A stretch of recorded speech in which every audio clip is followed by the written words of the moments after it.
can't really introduce Aya without talking about why she's running. We're in a war, and it's right against wrong. It's just against unjust. We're in some very critical times, and there's not a family that hasn't been touched by crime, by drugs, and there's a sense of hopelessness in America today.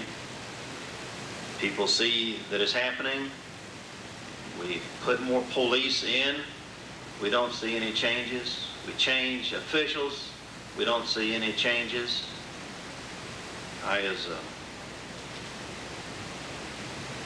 Ella I've known now for some time. I'm her state executive committee man.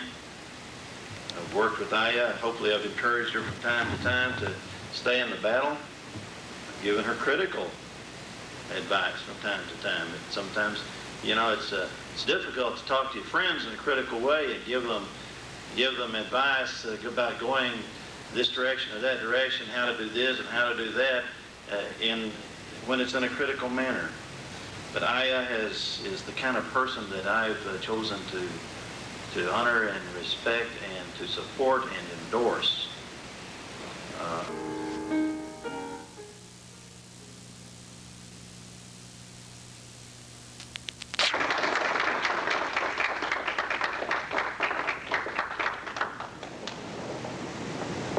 Well, I guess I don't need to tell anybody this, but I'm Aya Katz. And up to this point, I had not been officially running for Congress. I had not declared my candidacy yet. But perhaps it's about time. Now, I may or may not be the right person to run, but one thing's for sure. We need to get Martin Frost out of there. He's not representing us. He's not doing us any good. We need to see him licked. Now, originally, I was asked by leaders in the community, like Jimmy Morgan in the Republican Party, to run against Martin Frost. And I'm willing to do it if you are. Now, Martin Frost sent me some literature the other day. I got this little brochure from him. That happens a lot. He's not too sparing on paper. And according to his literature, he did a survey and he found out that 68% of the voters want higher taxes.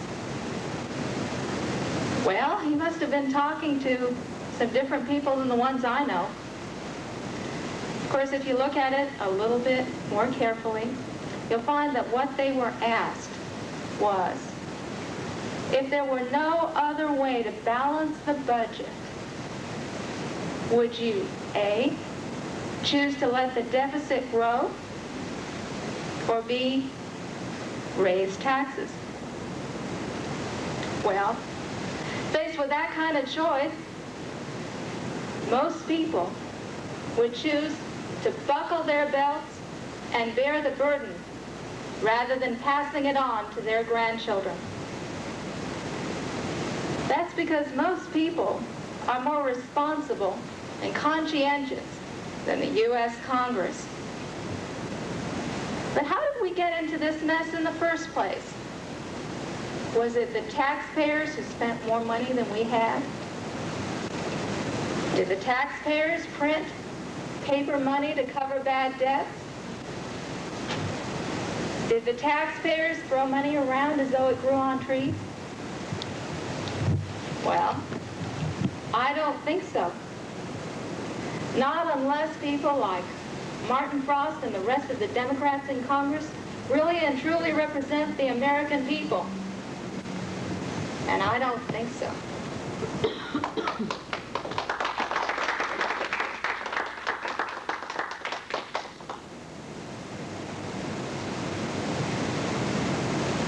No. Mr. Frost does not represent the American people. Mr. Frost's idea is to continue to tax us no matter what.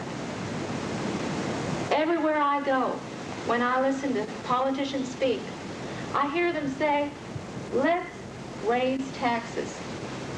You've got to face it, they say. There's going to have to be a heavier tax burden. It's time to hear the music and buckle the belts because hard times are ahead. Well, whoever we send to Congress from the 24th Congressional District needs to say, no more. We've had enough. We've had more than enough.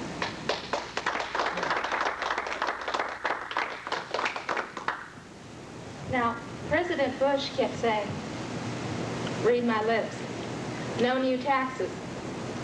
Well, what I say is, let's cut taxes. Let's cut them in half. Let's cut them in two.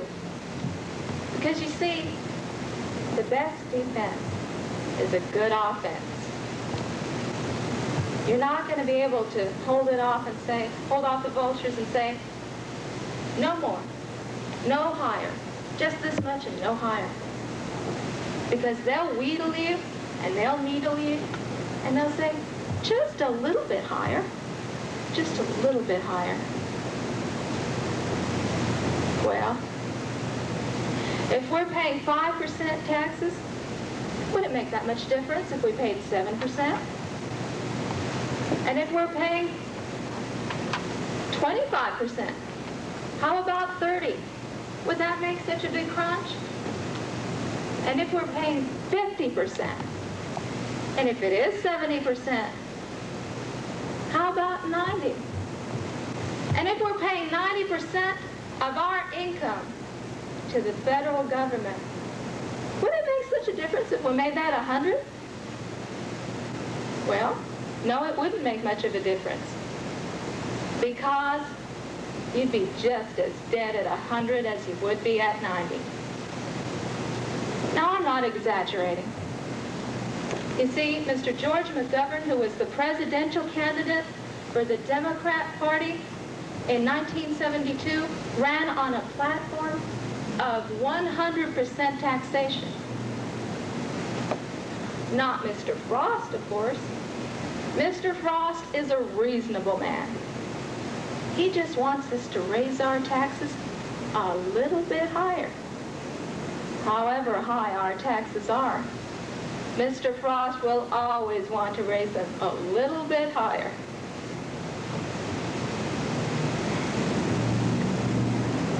Now, there is the question of compassion. Poverty is a real issue. That poor people would rather work if they could. That they're not shiftless malingerers. If they could get a job, they would. Some of them don't have the skills necessary to fit in the marketplace.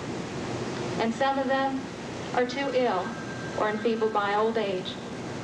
And those are the kind of people that Democrats like Martin Frost try to appeal to. You see, they tell them that Republicans don't care. They tell them Republicans are unfeeling. Republicans are the kind of people who throw little old ladies out into the cold and let them freeze to death.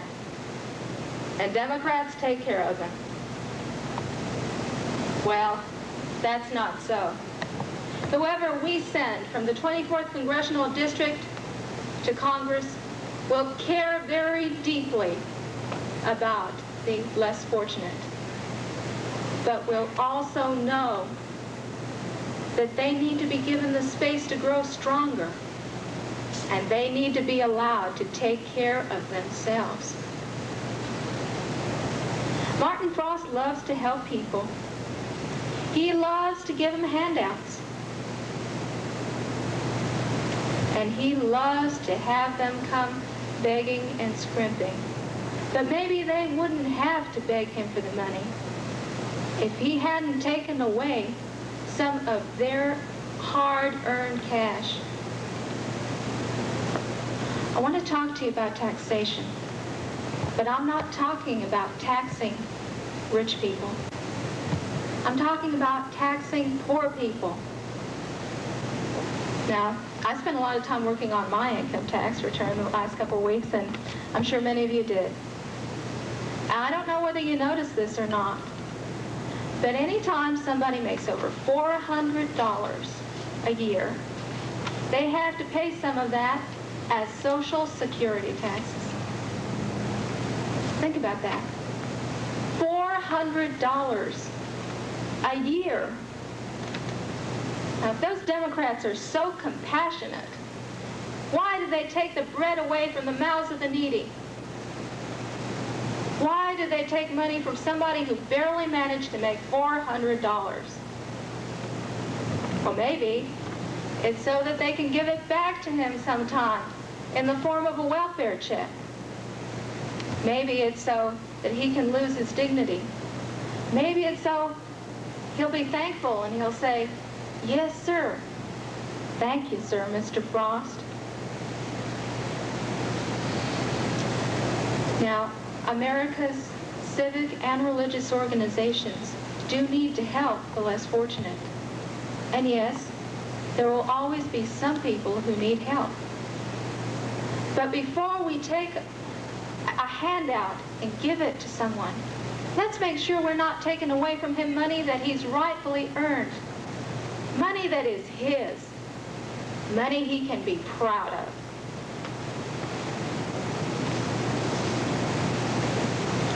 There ought to be a law. We hear that a lot. Some people, every time they hit a snag in their lives, will come out with, "There ought to be a law." And the Democrats just love that. It's their motto. Whatever the issue, there ought to be a law. Well, people ask me, if I were in Congress, what legislation would I initiate? And my answer is pretty simple. None. None whatever. But that does not mean that I don't see that there are a lot of things that need to be done in Congress. And most of them involve repealing legislation. There are entirely too many laws on the books. To name a few examples, federal gun control. The FDA, which even now is preventing scientists from finding cures for diseases like cancer and AIDS. The SEC Act and the enabling acts of any number of alphabet soup agencies. We need to do away with federal grants for people to research the sex lives of fruit flies or the eating habits of mice. And we need to put a stop to federal funding of abortions. These are bad laws. This is bad legislation. We need to do away with these laws because they're leeching money from the taxpayers. But much more importantly than that, we need to do it because they're wrong and they're harmful to us. And they destroy our health and welfare. Now, I'm a lawyer, that has been mentioned, and sometimes I'm not too proud of that. But we've got a very elegant system of laws that we've gotten from the English common law. Each state has its own body of law that takes care of its own citizens and takes care of every issue that they need to have taken care of. We don't need extra federal laws. We need the ability to enforce the laws that we've got.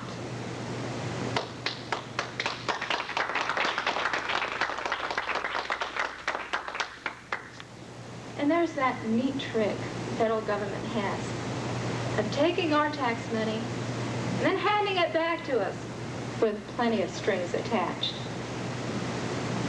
We don't need the federal government telling us how we need to run our colleges. We don't need the federal government. We don't need for them to tell us how to run our schools. And we don't need the federal government telling us how fast we can drive on our own highways.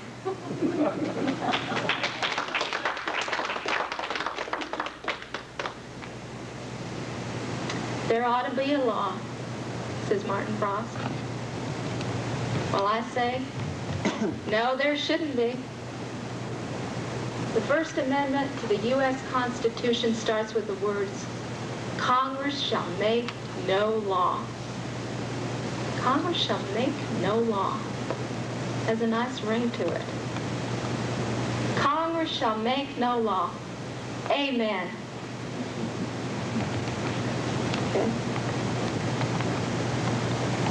Now, education is very important. What we need to decide is, what is education? Education is not indoctrination by the state on how a young person should think. Education is not job training. And education is not a way to keep delinquents off the street.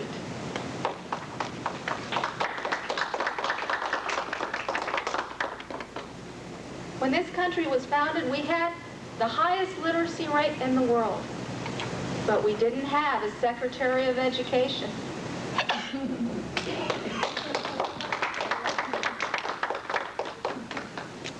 No, and we didn't have modern teaching methods.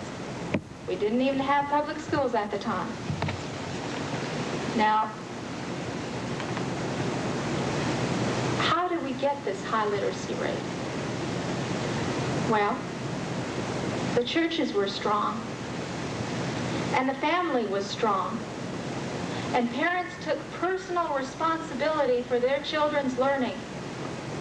They didn't have to be rich, but they sent their children to the local church school, or they taught them at home, or the child found some other way to learn. The point is, they learned. See, education does not require complex equipment. It doesn't require money. What it does require is values, motivation, discipline, and the desire to learn.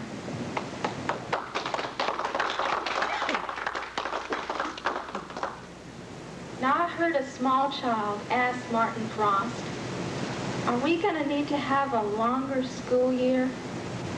And Mr. Frost said, we very well might, because our educational attainments are so low. Well, more time's not going to do it, and more money's not going to do it. We need to return to the family. The state does not own a child. The state cannot care for a child.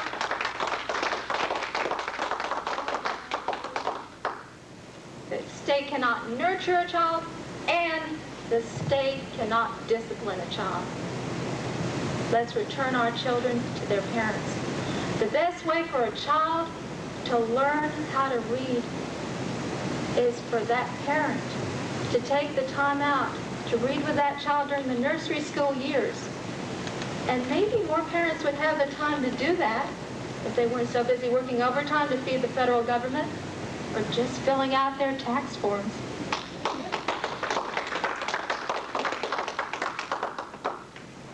What about crime? What should our congressmen do to get crime down? Well, for one thing, repeal gun control. When this country started out, we all were able to protect ourselves. Every man, woman, and child had access to a pistol or a shotgun or a rifle. And they knew how to use them too. And that's the only way to keep crime down. Now, Mr. Frost has one idea about how we should go about cutting the budget. He thinks we should cut down on the defense of America. He thinks we should do away with SDI. He thinks that nuclear weapons are stupid. Well, stupid it may be, but the only way to prevent nuclear war is to be prepared. Supposing we did away with our nuclear weapons, and we did away with the weapons that we have to fight the Soviets' nuclear weapons. But what would there be to keep the Soviets from launching a nuclear attack against us? We would be totally helpless because we could not retaliate. The only way to be prepared for a nuclear war, and the only way to prevent it, is to be ready. What about a conventional war? Now, so long as we and the Soviets are tied in the nuclear arms race, neither side is going to launch a nuclear weapon. Well, but what's to prevent a conventional war from breaking out? Like I said, in order to keep a nuclear war from breaking out, we need to be prepared.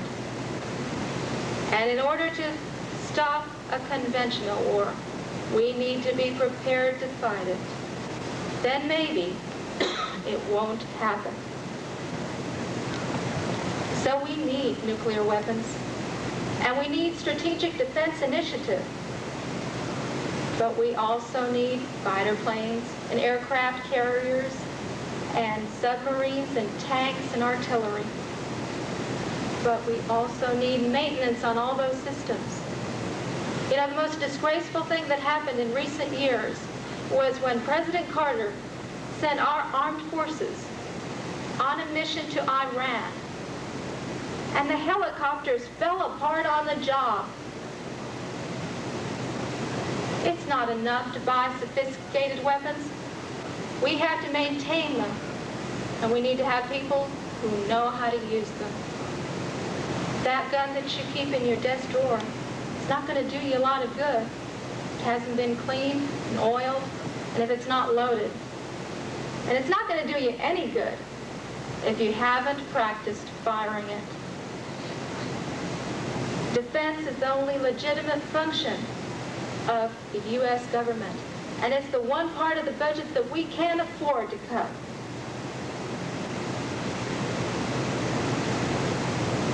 Now, I've heard it said that I'm naive and idealistic. As a matter of fact, some people think it's the same thing, because all idealists are naive according to them. Well, I admit it. I am an idealist, but I'm not naive. I know that saying it does not make it so. I know that one congressman could not accomplish all or even any of the reforms that I've just now mentioned to you. One congressman alone can't do anything. While we've sent Republican presidents to the White House, and they couldn't do it. But you see, that's the point. A Republican president cannot accomplish anything without a Republican Congress, which is precisely why we need to get rid of Martin Frost. Let's do that. Of our campaign, we thought beginning would be a good song to start with.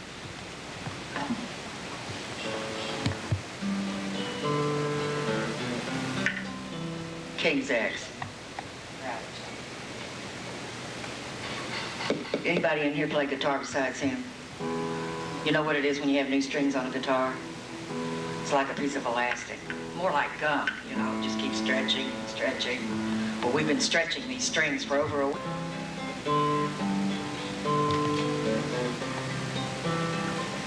Beginnings, an idea in God's mind that blossoms forth in time. Beginnings, A seedling thrusting upward through the sod with a yearning to fulfill the will of God. Beginning, new life looks with new eyes on a new day, spirit-filled and on its way. Beginnings, doors that open when you understand. we're very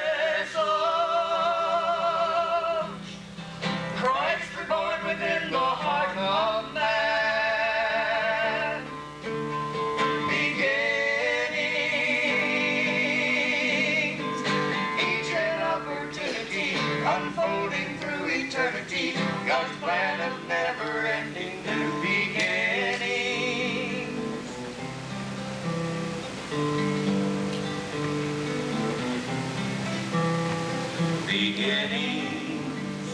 To bind our souls together in God's truth. Wisdom of age, the fire of youth. Beginnings In fellowship and love, a perfect blending. as we grow. With every new beginning, we're ascending. Beginning. Old-time honky-tonks and bars. Songs of easy women and hard liquor. Harder men and wailing steel guitars. When he died, he didn't leave much money, but he left behind a treasured legacy. And I feel a lot of pride that he left me when he died. This battered old guitar that my daddy used to play. He once told me that he won it in a card game in a little town that he was passing through. And he taught himself to play it in a work camp, 'cause at night there was nothing else to do. And it helped to ease the pain of being lonely.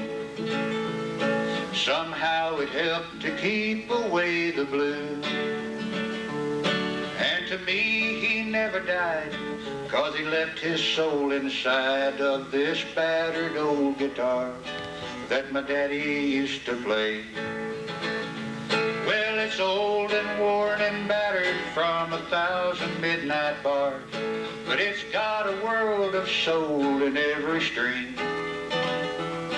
Just lay your hand upon it, you can hear my daddy sing. In this battered old guitar that my daddy used to play.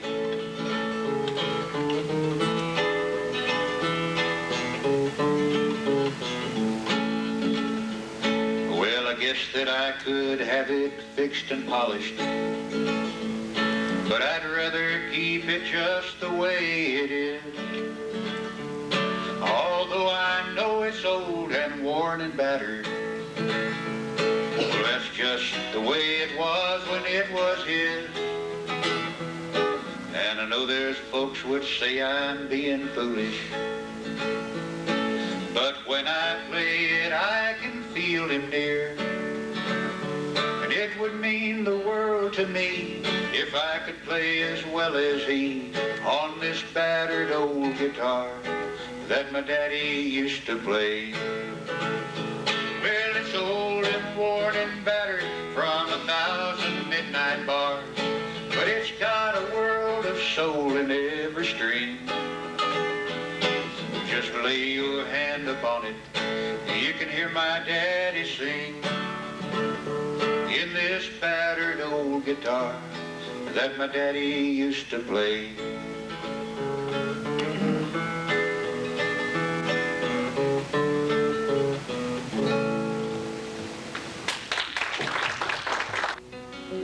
Yesterday a child came out to wander, caught a dragonfly inside a jar. Tearful when the sky was full of thunder, and fearful at the falling of a storm. And the seasoned child went 10 times around the seasons. He skated over 10 clear frozen streams. Words like when you're older must appease him, and promises of someday make his dream. And the sea